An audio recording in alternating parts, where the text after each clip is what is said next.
Thanks for coming, everyone. Very exciting.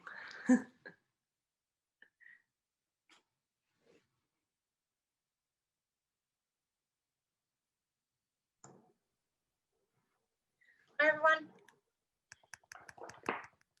How do you feel, Ash, now the book is like really out there in the world? I felt awful at first and now I feel fine. Yeah. Yes, it was it was a surprising feeling when it was published, actually, that I didn't expect. I was so excited to get it accepted, and then the kind of the rush of getting through the final edits is also exciting, and picking the cover and seeing it all as an actual thing, even as a PDF.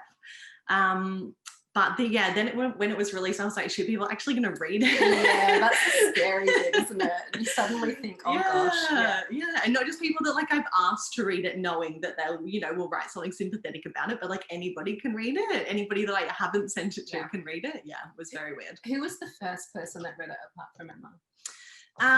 It would have been my PhD supervisors, and then the examiners, because it was part of my PhD project. But then, who would have been the first to read it after that? I think it might have been my dad. Oh, that's nice. Yeah, I think so. I asked him to proofread it. So yeah, it was probably him. Yeah, outside an immediate academic audience.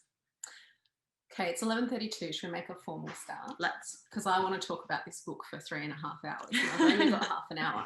So I'd like to begin by acknowledging the Bedjigal people, who are the traditional custodians of the land that Ash and I are joining you all from today. And we'd really like to encourage all of you who are present to also share and acknowledge the people and the unceded land where you're joining us from by posting in the chat. We pay our respects to the elders, both past and present, and extend that respect to Aboriginal and Torres Strait Islanders who are present here with us today. So we all know why we're here. We're here for the very exciting launch of this incredible book, Into the Sea, by the amazing Ash Watson. Yes. Everyone hold up your copies. Go Brady. So I am just so thrilled to be able to launch this book. I devoured it in about 24 hours, and my partner said, why are you so stuck in the book? And I said, this is the most compelling and most disturbing book that I've read this year. And he said, well, what's it about? I said, a nice white girl who nothing really bad happens to. And he said, well, I don't get it. And I'm like, well, you have to read it. So just how we're going to run today is I've got a couple of questions that I'd really like to ask Ash, and we'll get a bit of a conversation going about the book, and then Ash is going to read to all of us a small extract, and then we're going to take questions from all of you, Q&A. I'm sure a lot of you have read the book and enjoyed it as much as I have. So you ready to go? Yeah, let's. Okay, well, thank you so much, first of all, for giving me this opportunity. As you know, I'm a crazy fan at this point, and I've really found it a compelling read, and it's been really good to revisit it and think about it. So I wanted to start by thinking about this as a work of fiction, really, and about genre, because I think you do some work to really destabilise a lot of the ways fictional narratives about young people usually work. I think particularly in Australian fiction, although your main character Taylah is maybe a little bit older than the typical coming of age protagonist, I kind of found the story to be a bit of an anti-coming of age story in a way. You know, it sets up glimmers at the beginning, all these expectations that there's going to be growth and drama and transcendence of the young woman finding her way in the world.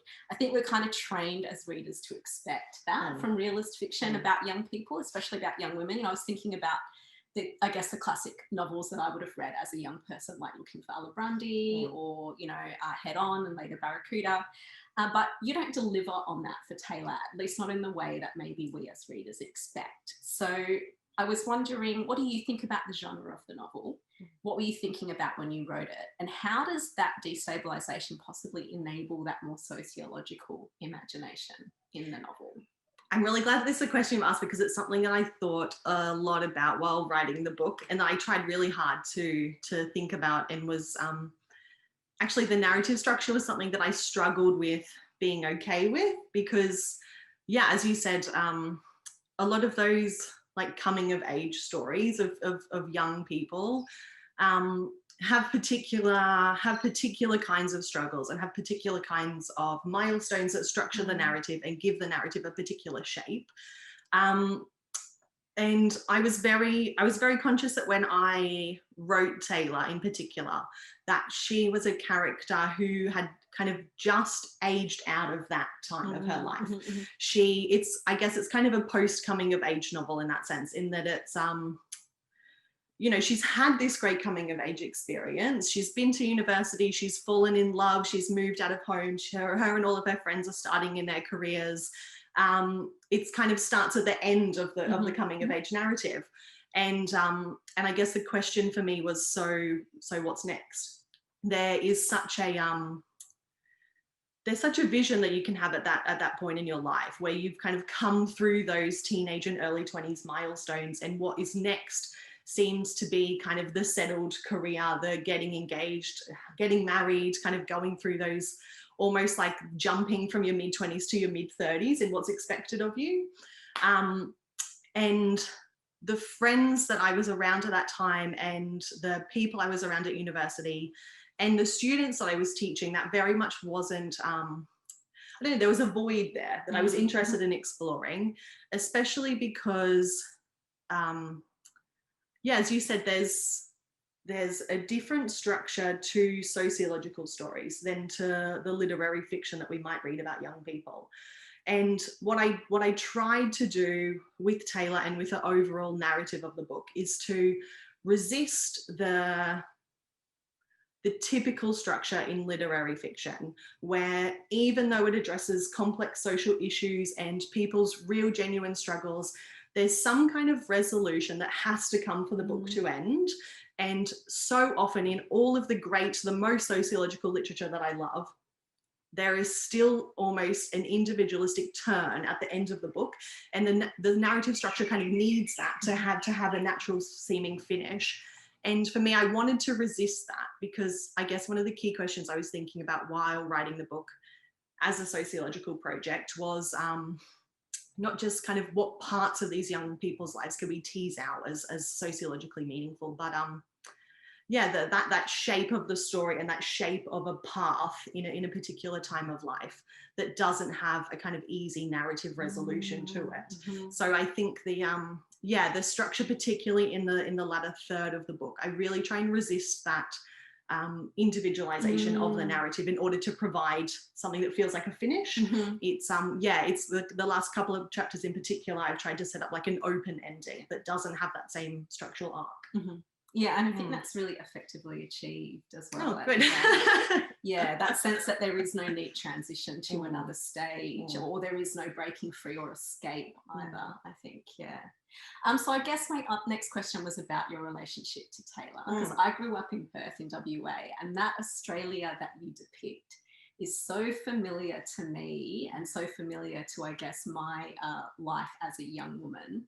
And so I was wondering about your relationship to Taylah, because for me, in some ways, her life has aspects of a fantasy life that maybe I would have wanted my life to be like at a particular age.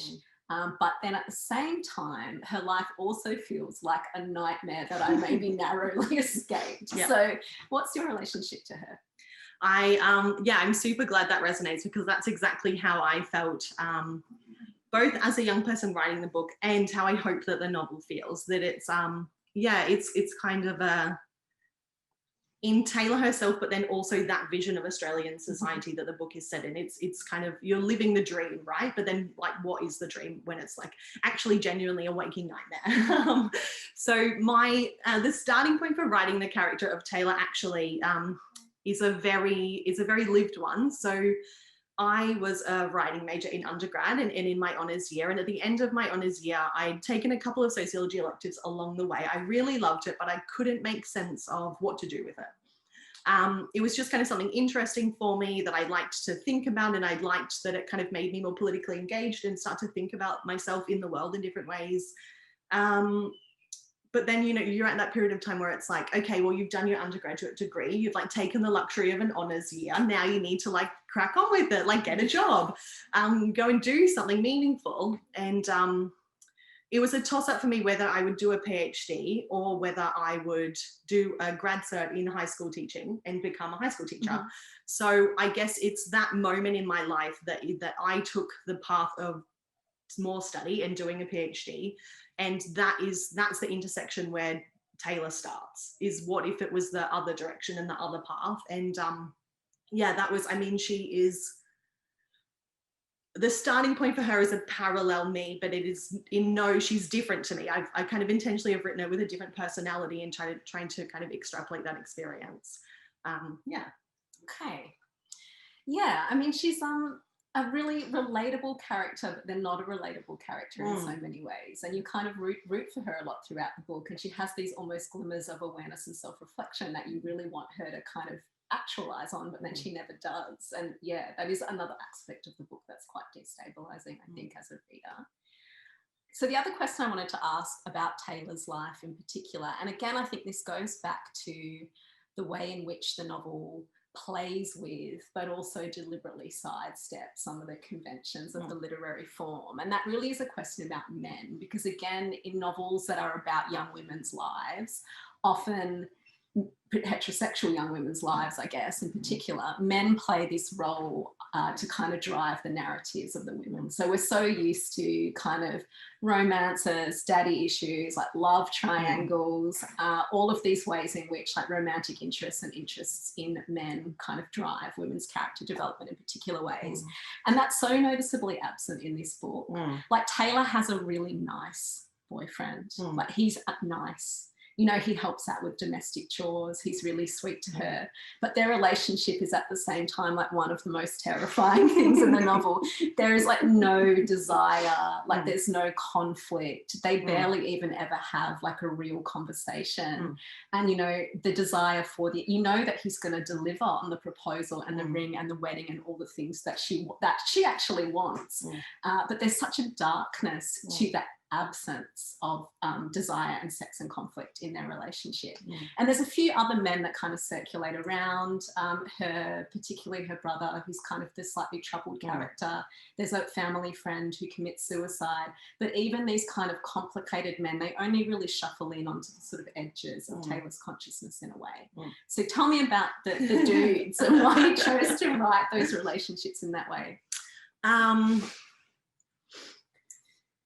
A lot of those relationships reflect a lot of the relationships that I have had with men growing up as a young white woman in this country.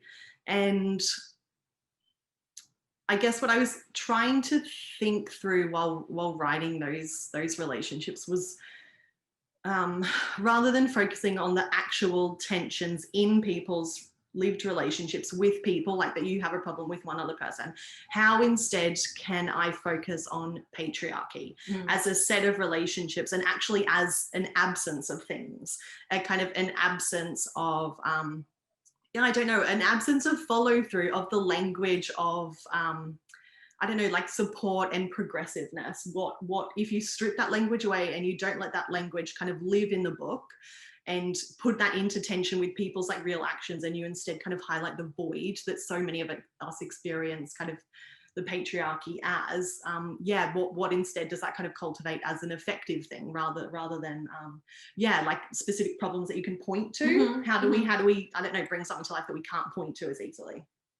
Yeah, that was also really effectively done, I think, and like quite challenging again to not be reading gender relations like through a lens of like really discernible conflicts or tensions or bad behaviors, to read it as this kind of landscape and milieu that just kind of ticks along. Yeah, that was really good.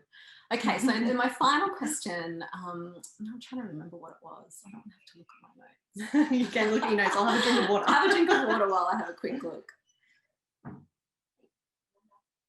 Okay, so the other really interesting thing about this book, and I think some of the most compelling scenes, are these really long, really textured and detailed scenes where nothing really happens. Like there's a scene early on where Taylah goes to the markets with her mum, and it's exactly like going to the markets with your mum. It's the wandering around, the getting the coffee, the looking at different things. Should I buy that? Should I not buy that?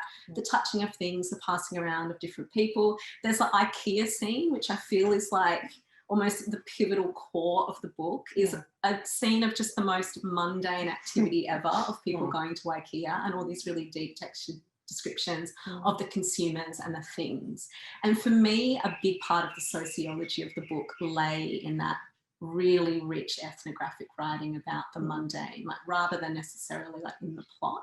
So I want to know more about your process there. Okay, yeah. How many times did you go to IKEA to write IKEA with such precision? Okay, yeah, the process. I went to IKEA probably about 30 times in 12 months. It was a lot of time. I went a lot of different times of the week. I spent a lot of time there. Yeah, it was, it's very weird to spend that much time in an IKEA and seeing like the enormous mix of people who come to an IKEA and are all kind of practicing the same thing, but in such different ways. And yeah, I guess in part of trying to think about a sociological structure of a narrative, I thought, well, I'm not going to, the main focal points of the book are not the things that happen, but the places that they are. And that's something I really tried to cultivate in the style of writing. That, like you said, nothing much happens in the book. Actually, the key things that drive the narrative are not things that the characters themselves are all involved in. It's things that they see on the news. Yeah. They're the narrative kind of plot structuring parts of the book. And it's yeah, it's the places that matter for me, I guess. So some of the big sociological questions that I was trying to think through while doing this project was questions of, if we know better, why is neoliberalism still? If we know better, why do we still exist in this such a thick white bubble of Australia? And I think what causes that drag is all the material things of everyday life. It's the stuff of everyday life. And so I tried to focus on them in a sociological way as causing drag, as giving texture to experience, but also as yeah, as the literal things that we rub up against when we're trying to move into a different kind of future or a different way of imagining ourselves, is that what are we stuck in and what are we stuck around, and what kind of holds together those relationships between other people and between certain kinds of places, but also our visions of ourselves. Because they are almost numbing in a way, some of those spaces, particularly those kind of consumer spaces that Taylah moves through. The familiarity of them is that kind of numbing sensation that they sort of that they embody. Okay, so thank you so much for giving me the opportunity to get your thoughts on those aspects of the novel. There's so much more in this novel though, so everybody please read it. There is a lot more richness there that we couldn't really get to, and I'm going to ask Ash now to read us all a short excerpt. I am. I thought I would just read from the very beginning of the book so you can get a taste of the where it's set and what the book is about. So I'm going to read the very short preface and then the first 2 pages of the introduction. Australia is many things to many people, but one idea of it still reigns. Australia, the lucky country, a hot, hard but easy place that we stop to venerate a few times a year. One of those days is New Year's Day, the day that in 1901 Australia was federated and the day this story begins with. Other days of significance mark death by war, death by crucifixion, a Queen's birthday, the birth of the nation, the Saviour's resurrection, the labouring people, the People's Show Day, and a Melbourne horse race.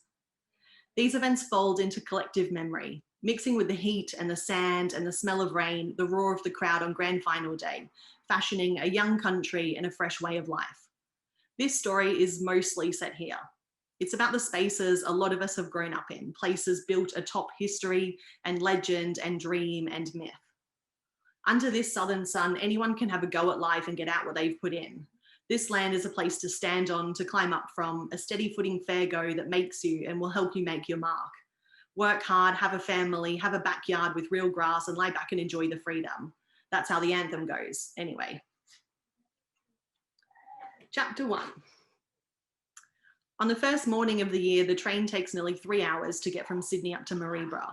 They pull out of the sluggish city and skirt the northern estuaries, shooting over brief high bridges and plunging into black mouths of mountain tunnels.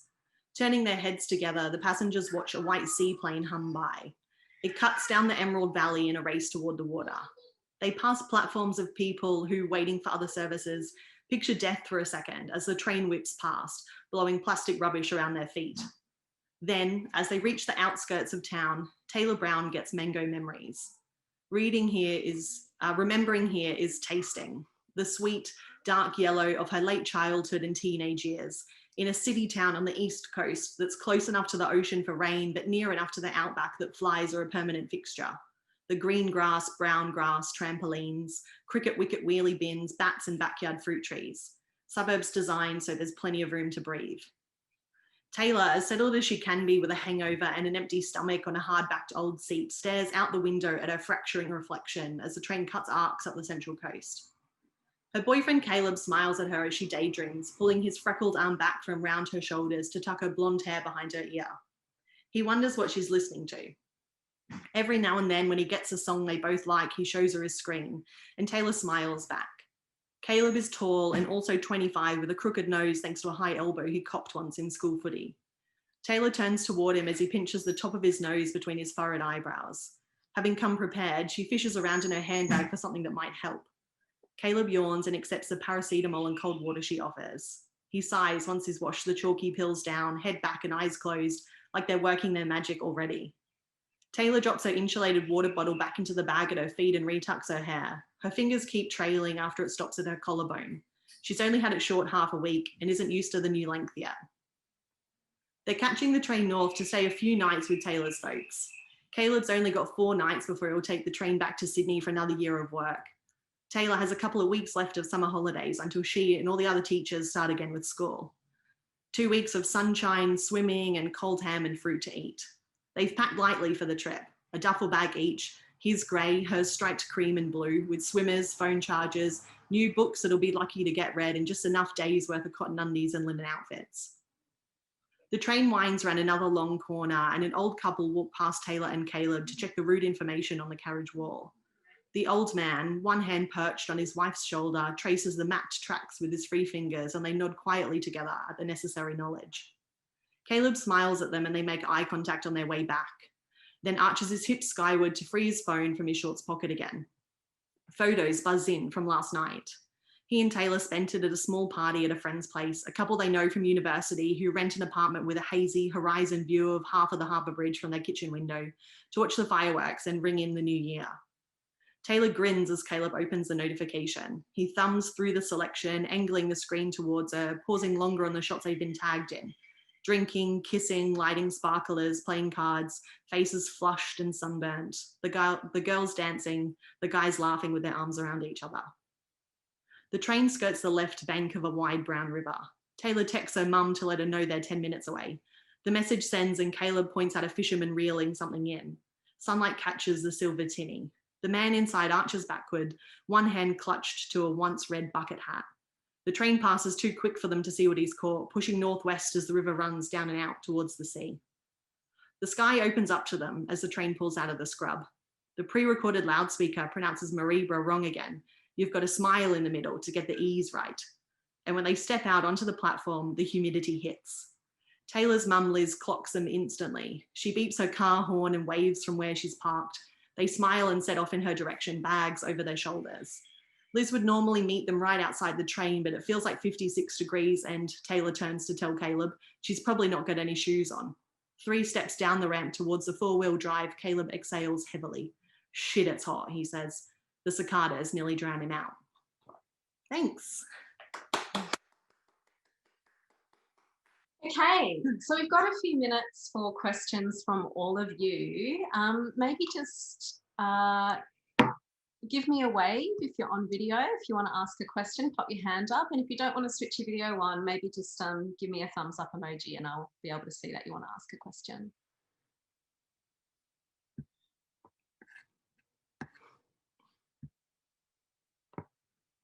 Anybody? Oh, I feel like I'm teaching and I'm trying to get a tute to discuss the text. Adam, thank you. What an A student. Thanks, Adam. Thank you. Thanks for the presentation and looking forward to reading the novel. And of course, being a sociologist, you use a sociological perspective with your sociological imagination, but what theory, did you use any specific theory? Did you try to apply a theory or explore different theories that that you might feel restricted in academia, but you felt that you could really explore it in fiction work? Yeah, I did actually. An engagement with theory was one of the, as well as kind of ethnographic research that went into the book. The theoretical side of it was the big part of my, of some of the sociological work that I tried to do in it. So as well as trying to pitch the book so it would sit well in an undergraduate sociology class. My kind of imagined student audience is students sitting in a first year sociology class that's compulsory in the degree that they're in, and they are not going on to be sociology majors. That is who I was kind of writing the book for. And the level beyond that, so as well as trying to bring in those introductory sociological theories of like symbolic interactionism and, you know, thinking about class and things like that, I did a lot of work with Spinoza's ethics. So in all of the kind of theoretical avenues that I was going down in doing the project were leading me to affect theory. Maybe it was just the kind of time that I was writing it in, as well as the value that affect theory brings to sociological thought. And I kind of couldn't really make headway into the different arguments around affect that people were contemporarily writing, except kind of throwaway references to Spinoza everywhere. So I thought, bugger it, I will just read Spinoza. If you've ever tried to read the ethics, it is nearly incomprehensible. It's written in like as if it's like a book of geometry with like rules and proofs, and it's very mathematical. If you ever do read it, my only advice is to read it as if it's a novel. Don't try and make sense of it as it goes along. It kind of builds into this wonderful philosophical theory. Yeah, so there's a real intentional engagement there in the language and in the way that I construct particular scenes involving groups of people, between a kind of Spinozan aesthetic form and a kind of poetic, I suppose. I talk about it as a Spinozan poetic that lives in the kind of narration, and looking at the tension between that and the sociological imagination. That's a great question. Thanks, Adam. Who else have we got?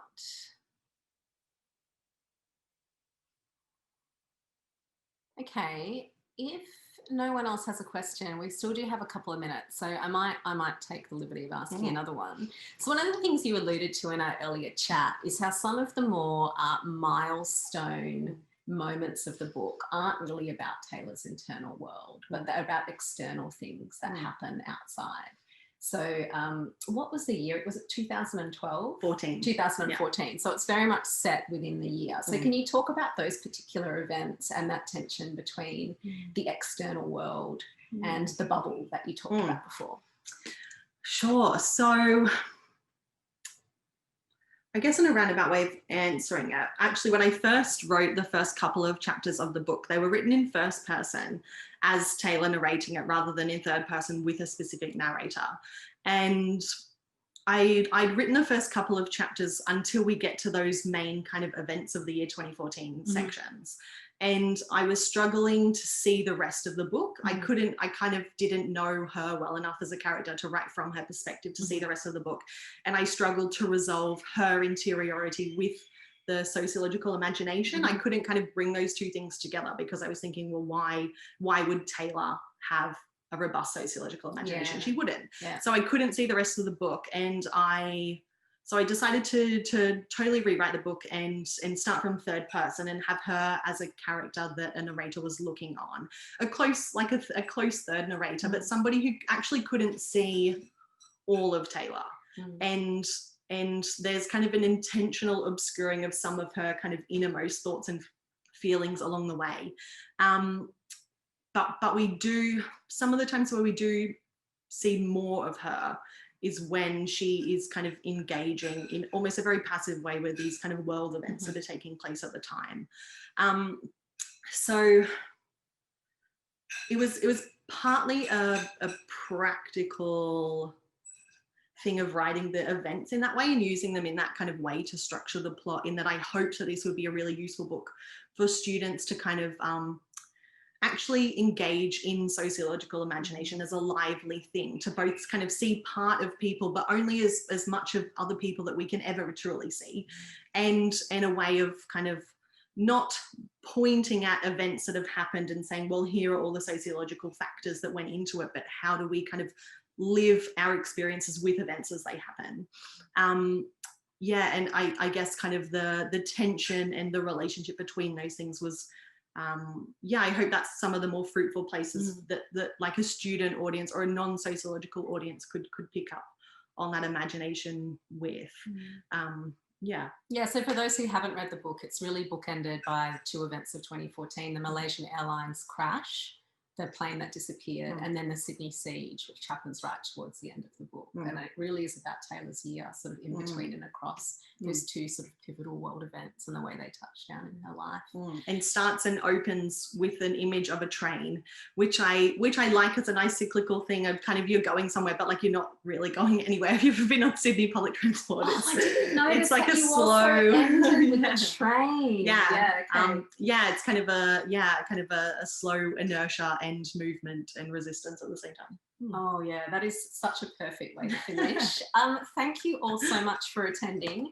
This is the book. It is beautiful as something to read, but it also looks beautiful on your bookshelf. So I know you've all got other Taylah events to rush off to, but make sure you get online and purchase this book for your summer reading list ASAP. You will not regret it. Thank you so much, Ash. Thank you. Thanks so much all. for coming. Bye. Bye.